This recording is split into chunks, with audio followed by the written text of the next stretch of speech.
ఆయనతో పాటుగా విఠల్ ఉన్నారు, మనతో భారతీయ జనతా పార్టీ నుంచి శ్రీధర్ రెడ్డి ఉన్నారు, బీఆర్ఎస్ నుంచి ఆది శ్రీనివాస్ ఉన్నారు, విప్పు కాంగ్రెస్ పార్టీ నుంచి మనతో లైవ్లో.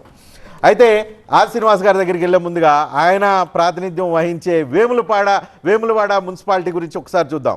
వేములవాడ మున్సిపాలిటీలో ఇక్కడ మ్యాజిక్ ఫిగర్ ఎవరికి దక్కలేదు. ఈ మున్సిపాలిటీ కూడా హంగ్ అయిపోయిన పరిస్థితి కనిపిస్తుంది. ప్రధానమైన అధికార కాంగ్రెస్ పార్టీ వేములవాడలో 13 వార్డుల్లో గెలుచుకుంటే బీఆర్ఎస్ 5, బీజేపీ 8 వార్డులు. అంటే బీఆర్ఎస్ బీజేపీ గెలిస్తే కూడా 13. సో 13 గెలుచుకున్న పరిస్థితి కనిపిస్తుంది. ఎక్స్ అఫిషియో న్యాచురల్గా అక్కడ ఉంటారు.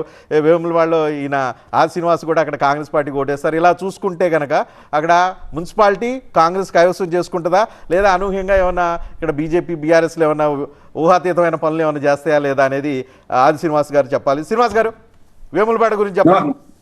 నమస్కారం రజనీ గారు.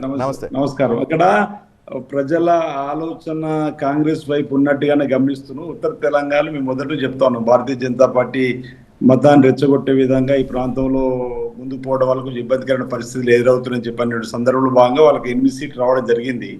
5 సీట్లు బీఆర్ఎస్ రావడం జరిగింది. 2 ఇండిపెండెంట్ ఉన్నాయి. ఇండిపెండెంట్ కూడా అధికార పార్టీకి న్యాచురల్ గా కలుస్తారని చెప్పాను. మరి ఇప్పుడు బీజేపీ బీఆర్ఎస్ ఫెవికల్ బంధం మేము మొదటి చెప్తున్నాం. మరి ఇప్పుడు కలుస్తారా చూడాలి. వాళ్ళకి ఛాన్స్ ఇస్తారా లేదా? మీరు ఒకవేళ మీరు ఏమైనా అవకాశం ఇస్తే వాళ్ళు ఆలోచిస్తారేమో. లేదు మీరు మొత్తం మందిని అంతా లాగేశారనుకోండి, చేయగలిగిందేం లేదు కదా.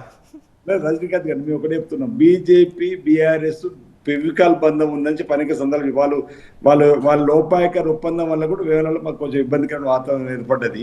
నీకు అక్కడ నాకు ఇక్కడ అని చెప్పండి, నేను బలహీన అభ్యర్థి ఇక్కడ పెడతాను, నువ్వు బలహీన అట్లా ఆ విధంగా చేయడం వల్ల మాకు ఇబ్బంది అయింది. అయినా ప్రజలు 13 సీట్లు ఇక్కడ ఇవ్వడం జరిగింది. 28 సీట్లకు గాను అంటే ఒకటే మ్యాజిక్ ప్యూర్ ఒకటి తక్కువ ఉంది.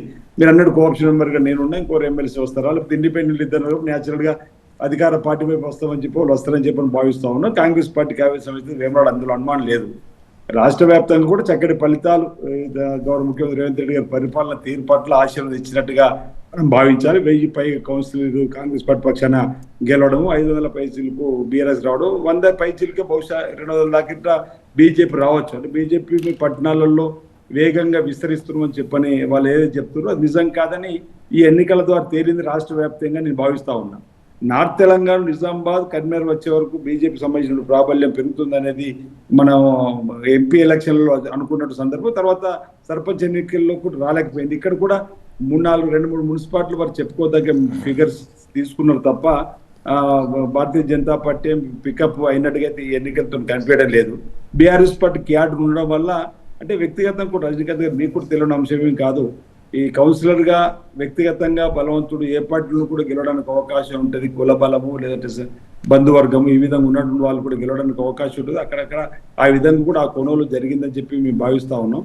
ఏదేమైనప్పటికీ ఈ పురపోరులో కూడా ప్రజలందరూ కూడా పెద్ద మొత్తంలో కాంగ్రెస్ పార్టీకి వారు ఆశీర్వాదం అందజేయడం, తద్వారా కాంగ్రెస్ పార్టీ మరింత ముందుకు పోవడానికి రాబో రోజుల్లో చక్కటి కార్యక్రమాలు తీసుకొని ప్రజలకు ఇచ్చిన హామీలు అమలు పరుస్తూ సంక్షేమాన్ని అందిస్తూ ముందుకు పోతుంది.